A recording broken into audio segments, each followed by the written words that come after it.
நீங்க இங்க சமையல் வேலை செய்யறீங்கிற எண்ணமே வேண்டாம்மா. இத உங்க வீடு மாதிரி நெனச்சுக்கோங்க. ம்.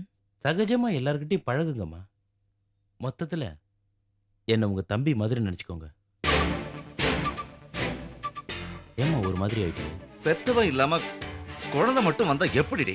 ஒரேடியா சுரேஷ் அவளை வெட்டி விட்டா குழந்தை தானா வந்துட்டு போகுது. என்னம்மா என்ன சொல்ற? ஆ? புரியலையா? சுரேஷ் கௌசல்யாவை டைவர்ஸ் பண்ணணும்னு சொல்றா. முதலாளி அம்மாட்ட முன்பணமா ஒரு 500 ரூபாய் கேட்டு வாங்கிட்டு வந்தேன். அவ்வளவுதான்.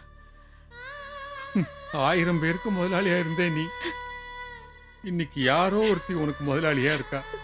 என்னால தாங்கவே முடியலம்மா. என் நெஞ்சில ஊசியால குத்தினா மாதிரி இருக்கு. ஐயோ.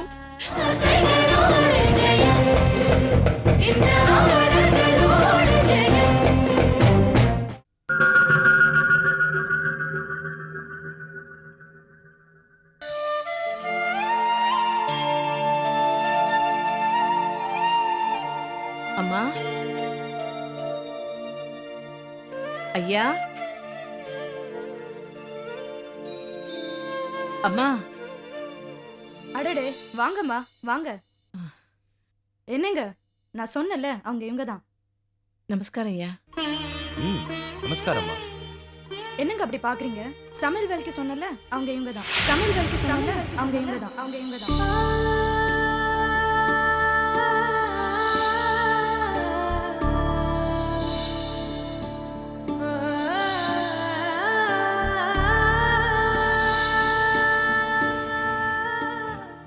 லக்ஷ்மி, இவங்கள பார்த்தா சமையல்காரங்க மாதிரி தெரியலையே. ஏதோ பெரிய இடத்த சேர்ந்தவங்க போலல இருக்காங்க. ஆமாங்க, நான் நல்லா விசாரிச்சிட்டேன். இவங்க பெரிய குடும்பத்தை சேர்ந்தவங்க தான். குடும்ப கஷ்டம் காரணமா சமையல் வேலைக்கு வந்திருக்காங்க. வேலைக்கு ஆள் கிடைக்கிறது முக்கியம் இல்ல, அதுவும் நல்லவங்களா கிடைக்கணும். அது இவங்க முகத்தை பார்த்தாலே தெரியுதுங்க. தெரியுதுமா, தெரியுது. இவங்க முகத்தை பார்த்தா தெய்வாம்சம் குடியிருக்கிற மாதிரி இருக்கு.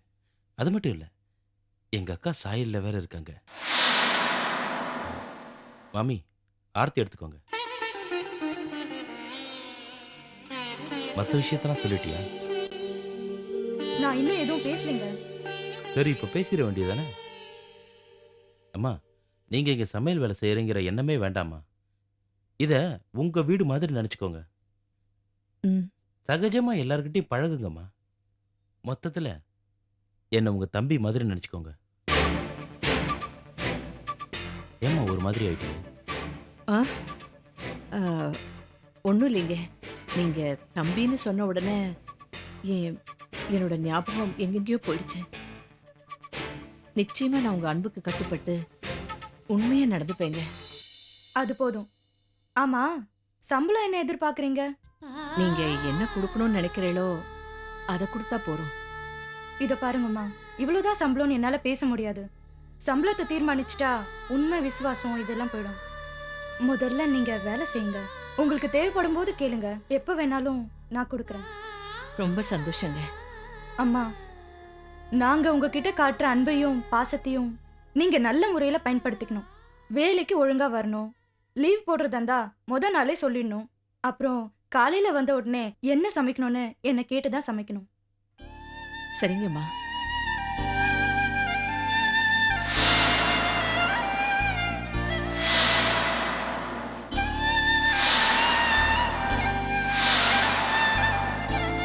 என்னம்மா?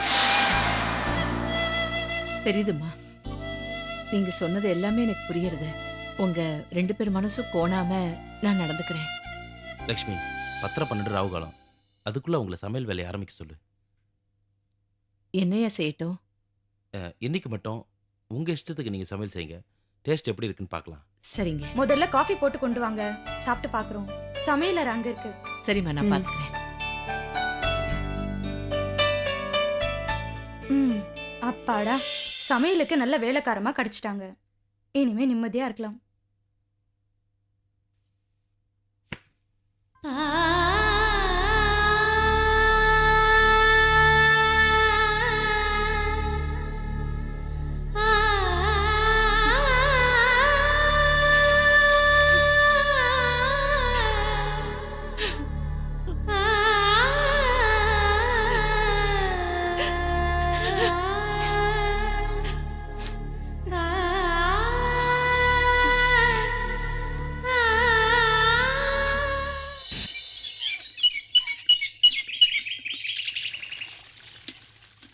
அத்தை ஆ?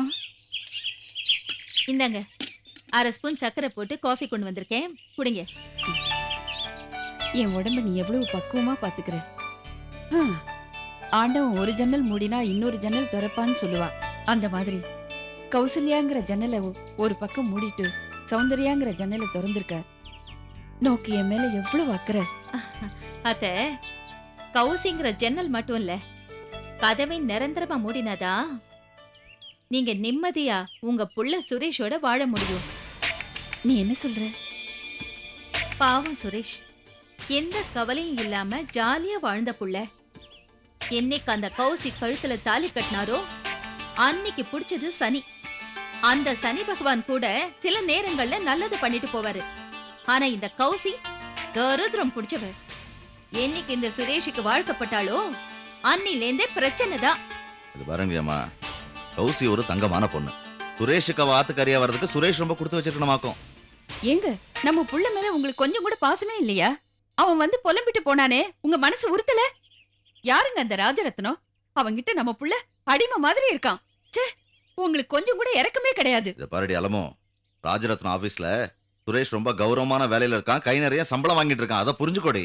மாமா, சுரேஷ் படிச்ச படிப்புக்கு எங்க போனாலும் நல்ல வேலை கிடைக்கும், கை நிறைய சம்பளமும் கிடைக்கும். அந்த ராஜரத்னம் தான் கௌசி மூலமா உங்க பையனை நல்லா வளைச்சு போட்டு ஒரு அடிமை மாதிரி வேலை வாங்குறான். என்னம்மா நீ பெரியவங்க சின்னவங்கங்கிற மரியாதை இல்லாம அவரை போய் அவன் பேசுற நீ? அந்த ஆளுக்கு எதுக்கு ஏன் மாட்டு பொண்ணு மரியாதை கொடுக்கணும்? அவன் என்ன நம்ம குடும்பத்துக்கு 1-2 துரோகமா பண்ணிருக்கான்?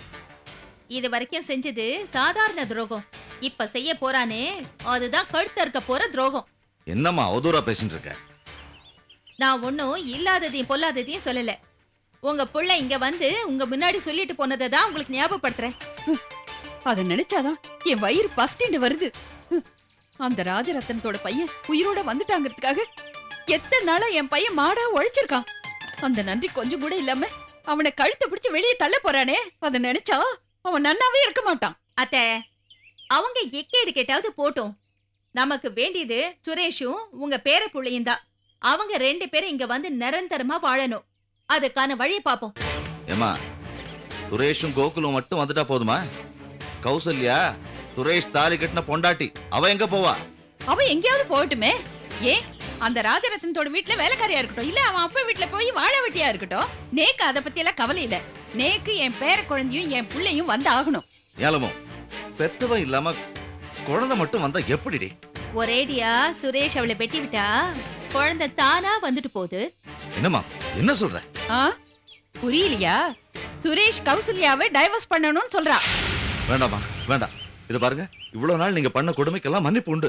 ஆனா இந்த கொடுமைக்கு மன்னிப்பே கிடையாது. இது பாருங்க, நல்லா வாழ்ற பொண்ணை கெடுக்கிற மாதிரி பாவம் எதுவுமே கிடையாது. இந்த உலகத்துல டைவர்ஸ் ஒண்ணுதான் மலிவா கிடைக்குது. அது இந்த ஆத்துல நடக்கவே வேண்டாமா?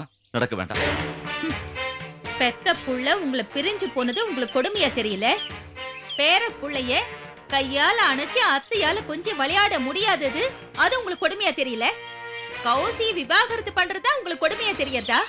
இவர்கிட்ட என்னம்மா பேச்சு? என் சுரேஷ் இப்பதான் நம்ம பக்கம் வர ஆரம்பிச்சிருக்கான்.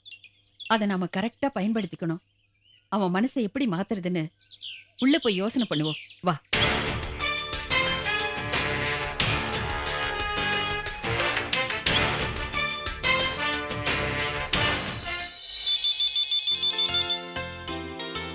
சொல்லுங்க sir. Jenny, sir? Suresh office வந்துட்டாரா? இல்ல சார், அவர் இன்னும் ஆபீஸ்க்கு வரல. One minute, just hold on. வணக்கம் சார், நான் தான் டிசோசா பேசுகிறேன். அந்த 25 கோடி ரூபாய் ப்ராஜெக்ட்டுக்கு டெண்டர் போட்டிருக்கேன். பாஸ் பண்ணிடுங்க சார் ப்ளீஸ். நீங்கள் இருக்கீங்கன்ற நம்பிக்கையில் தான் போட்டேன். மிஸ்டர் டிசூசா, உங்களுடைய ப்ராஜெக்ட் ரிப்போர்ட் இன்கன்சிஸ்டண்டா இருக்கு, தெளிவா இல்ல. ஒரு மல்டிநேஷனல் கம்பெனிக்கு இப்படியா ஒரு ப்ராஜெக்ட் ரிப்போர்ட் அனுப்புறது? சாரி சார், நாளைக்கே எல்லாத்தையும் நான் கிளியரா ரெடி பண்ணி உங்க செக்ரட்டரி ஜெனிக்கு அனுப்புறேன் சார். Do that. பார்த்து கொஞ்சம் கன்சிடர் பண்ணுங்க sir. Okay, do that. Thank you, sir. Yeah, thank you. Jenny, சொல்லுங்க சார். by the way, நாளைக்கு மிஸ்டர் டிசூஸோட ப்ராஜெக்ட் ரிப்போர்ட் வரும். Okay sir. Send it to me immediately. By the way, Suresh வந்துட்டாரா? இல்ல sir, Suresh இன்னும் வரல சார். இன்னும் வரலையா? ஆமா சார், அவரோட செல்க்கு ட்ரை பண்ணிட்டே இருக்கேன், ஆனா அவர் எடுக்க மாட்டேங்கிறாரு. லீவ் லெட்டர் கொடுத்தாரா? இல்ல சார், எதுவும் கொடுக்கல, எந்த இன்ஃபர்மேஷனும் கொடுக்கல சார். ஓகே வந்தாருன்னா உடனே என் கேபின் வர சொல்லுங்க. Okay sir. ம்.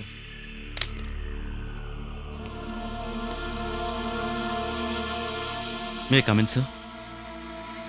Come in Suresh come in. என்ன புது பழக்கமா சார்னு கூப்பிடுற? ஆமாம் சார், இனிமேல் நான் அங்கிள்னு கூப்பிட விரும்பல. என்னை பொறுத்த வரைக்கும் நீங்கள் என்னைக்கும் நெக்ஸ்ட் சார் தான். வாய் என்னாச்சு? ஏன் இப்படிலாம் பேசுற? சந்தர்ப்ப சூழ்நிலை என்னை இப்படி பேச வைக்குது. I'm very sorry sir. இந்தாங்க சார், ம், என்னது? என்னோட ராஜினாமா லெட்டர். ராஜினாமா லேட்டா? Is it a joke? இன்னைக்கு என்ன ஏப்ரல் ஃபுல்லா இல்லையே? Oh, come on now. Stop joking. அப்புறம் வேற என்ன சுரேஷ்? Tell me. எனக்கு பைத்தியம் பிடிக்க கூடாதுன்னு தான் இந்த முடிவுக்கு நான் வந்திருக்கேன். என்ன பேசுறேன்னு சொல்லி எனக்கு புரியலையாப்பா. உங்களுக்கு எல்லாம் புரியும் சார், இருந்தாலும் புரியாத மாதிரி நடிக்கிறீங்க. நான் நடிக்கிறேன்னா? நான் மனம் விட்டு சொல்றேன் சார், குமார் தான் சஞ்சய்னு நிரூபணம் ஆயிப்போச்சு. உங்களுக்கு உங்க புள்ள கிடைச்சிட்டான். இதை விட ஒரு சந்தோஷ விஷயம் உங்க லைஃப்ல இருக்க முடியாது. அதை நினைச்சு நான் பொறாமப்படல, சந்தோஷப்படுறேன். ஆனா தயவு செஞ்சு என் நிலைமையில இருந்து கொஞ்சம் யோசனை பண்ணி பாருங்க. என்ன சுரேஷ்? ப்ளீஸ் சார், என்ன நீங்க தயவு செஞ்சு பேச விடுங்க. கௌசி கழுத்துல நான் தாலி மட்டும்தான் கட்டியிருக்கேன். அவளோட பிள்ளைக்கு சொந்தக்காரன் உங்க மகன் சஞ்சய் குமார் உருவத்துல வந்துட்டான். அவனோட ஒரே வீட்டுல நானும் கௌசியும் குழந்தையோட எப்படி வாழ முடியும்? நீங்க அவனை கொண்டு வந்து நாளைக்கு இந்த சீட்ல உட்கார வைப்பீங்க. அவன் முன்னாடி நான் ஒரு ஸ்டாஃபா எப்படி சார் மனசாட்சி இல்லாம நிக்க முடியும்? வேண்டாம் சார், வேண்டாம். இந்த கொடுமையும் எனக்கு வேண்டாம். நானும் கௌசியும் குழந்தையோட எங்கேயாவது தூரமா போய் ஏதாவது ஒரு வேலை செஞ்சு நிம்மதியா பழிச்சுக்கிறோம். தினம் தினம் சஞ்சய் முகத்துல முழிச்சு நான் சித்திரவதைப்பட விரும்பல. இந்தாங்க ப்ளீஸ், என்னோட ராஜினாமா லெட்டரை ஏத்துக்கோங்க.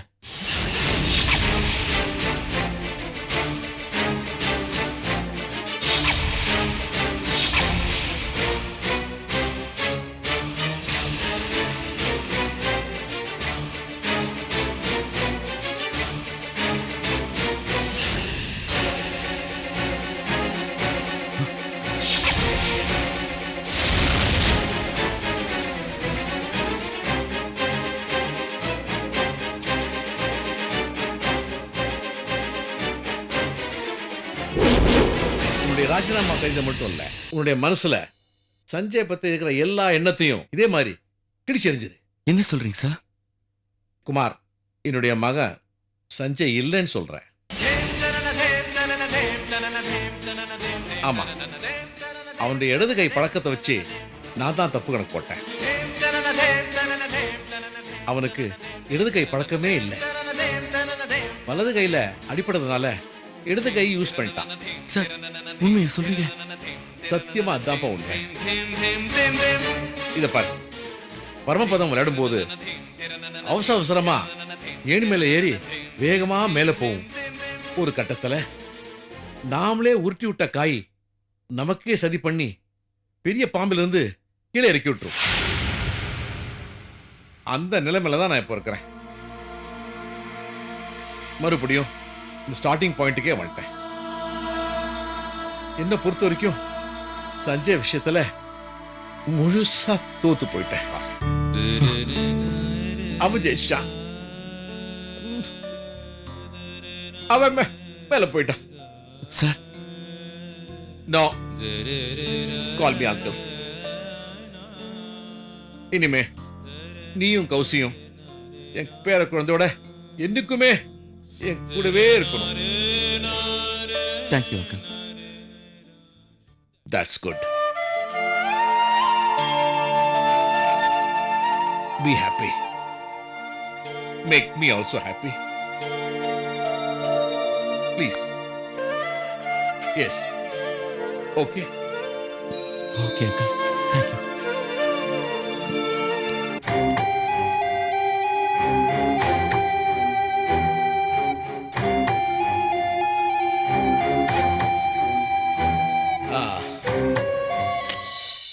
ஜெனி, சொல்லுங்க sir. Connect me to mister Rodriguez.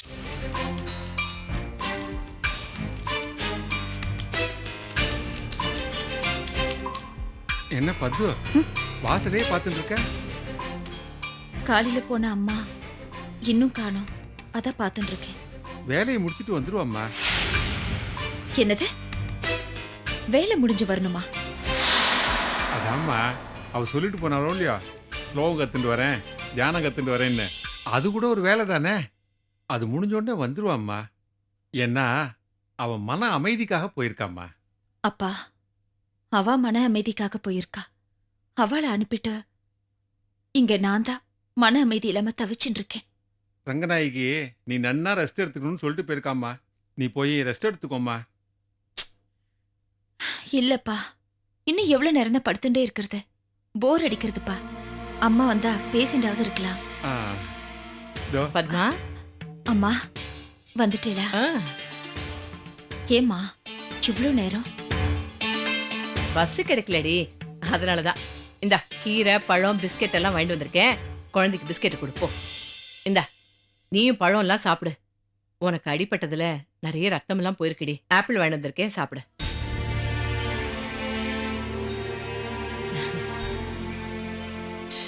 அம்மா ஏம்மா, ஏன் இவ்ளோ கழிச்சு போய் வந்திருக்கேள்? நானா? இல்லையடி, அதெல்லாம் ஒண்ணும் இல்ல. ஆ, பெரிய ஏசி ஹால், அங்கதான் ஸ்லோகம் தியானம் எல்லாம் சொல்லி கொடுக்குறா. என் மனசுக்கு எவ்வளவு பெரிய நிம்மதி கிடைச்சிருக்கு தெரியுமா? ஆமா, நான் மறந்தே போயிட்டேன். மாத்திரை எல்லாம் ஒழுங்கா சாப்பிட்டியா? ஆமா, ரங்கனுக்கு பருப்பு சாதம் எடுத்து வச்சேனே, எடுத்து ஊட்டினியா? குழந்தை அழாம சமத்தா இருந்தானடி? அம்மா, என்ன பத்மா? ஸ்லோகம் தியானம் எல்லாம் சொல்லி கொடுக்குறா சரி, ஆனா அங்க ஆப்பிள் கீரை பிஸ்கெட் எல்லாம் கொடுக்குறாளா?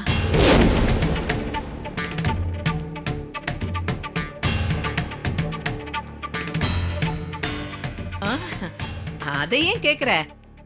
நான் சொன்னேன்ல, அதே மாதிரி பல பொம்னாட்டிகள் வந்திருந்தா அதுல பாதி பேரு நல்ல வசதி உள்ளவா. அதுல பாரு, 4-5 பேரு எனக்கு நன்னா தெரிஞ்சவாதான். அதுல ஒருத்தி வந்து, ஏ ரங்கா எப்படி இருக்க, நன்னா இருக்கியா, ஆத்துல எல்லாரும் சௌக்கியமானு கேட்டா. நானும் ஜாடமாடையா நம்ம ஆத்து விஷயத்தெல்லாம் சொன்னேன். அவ நிச்சயமா நமக்கு பண உதவி பண்றேன்னு சொல்லிருக்கா. அவதான் இதெல்லாம் வாங்க பணம் கொடுத்தாளா? ஐயோ, அத ஏன் கேக்குற? அது அது ஒரு தனி கதை. என்ன கதை? வேற ஒண்ணும் இல்ல. என் சிநேகிதி ஒருத்தி ரொம்ப வசதியானவ, அவளும் வந்திருந்தா. நான் அவளுக்கு என்னைக்கோ அவ அவசரத்துக்கு 500 ரூபாய் கொடுத்திருந்தேன். அத நான் அப்பவே மறந்துட்டேன். அத வந்து அவ நன்னா ஞாபகம் வச்சுட்டு இருக்கா. டேய் ரங்கா, நான் உனக்கு கடன் பட்டிருக்கேன்டி அப்படின்னு சொன்னா. இந்தா 500 ரூபான்னு சொல்லி என் கையில கொடுத்தா. நான் வேண்டான்னு சொன்னேன்டி, ஆனா அவ வற்புறுத்தி என் கையில திணிச்சுட்டா. சரி, இப்ப நாம இருக்கிற நிலைமையில இந்த 500 ரூபாய் நமக்கு பெரிய விஷயம் இல்லையா? அதான் அதை வாங்கிட்டு வந்தேன். அதுலதான் இந்த பழம் பிஸ்கெட்டு எல்லாமே.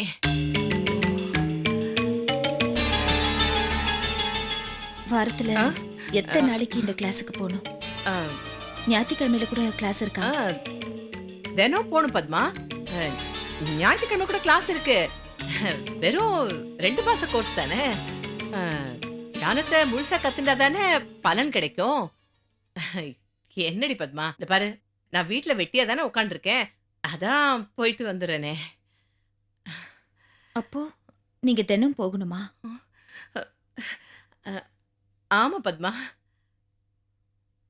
என்ன, நான் இல்லாதனால உனக்கு கொஞ்சம் போர் அடிக்கும். 2 நாள் பழகிட்டுன்னு வச்சுக்கே, எல்லாம் சரியா போயிடும். போ, குழந்தைக்கு போய் பிஸ்கெட்டையும் பாலை கொடு. போ போ போ.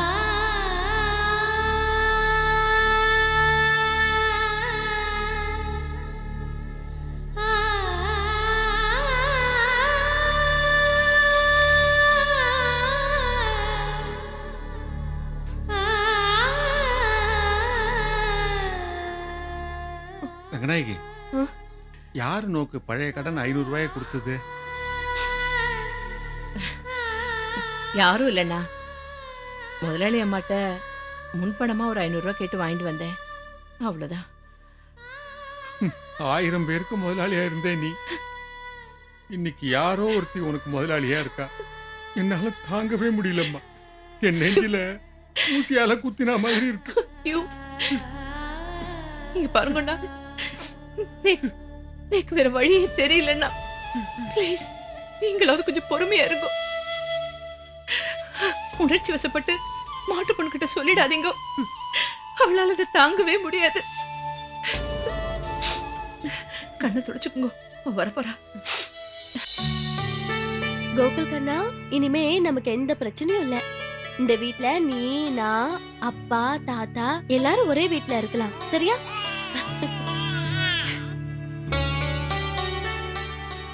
ஏங்க, உங்களுக்கு ஒரு விஷயம் தெரியுமா? அந்த குமார் சஞ்சய் இல்லையா?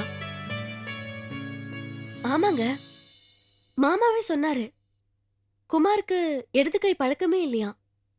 வலது கையில அடிபட்டதால இடது கையை யூஸ் பண்ணிருக்காரு. மாமாக்கு இந்த சந்தேகம் தெளிவாயிடுச்சு. இனிமே நீங்க, நான், கோகுல் 3 பேரும் எந்த பிரச்சனையும் இல்லாம இங்கே இருக்கலாம்னு சொல்லிட்டாரு. கடைசியா அவர் என்ன தெரியுமா சொன்னாரு? கோகுல் தான் அவருக்கு சகல விதத்திலையும் வாரிசுன்னு சொல்லிட்டாரு.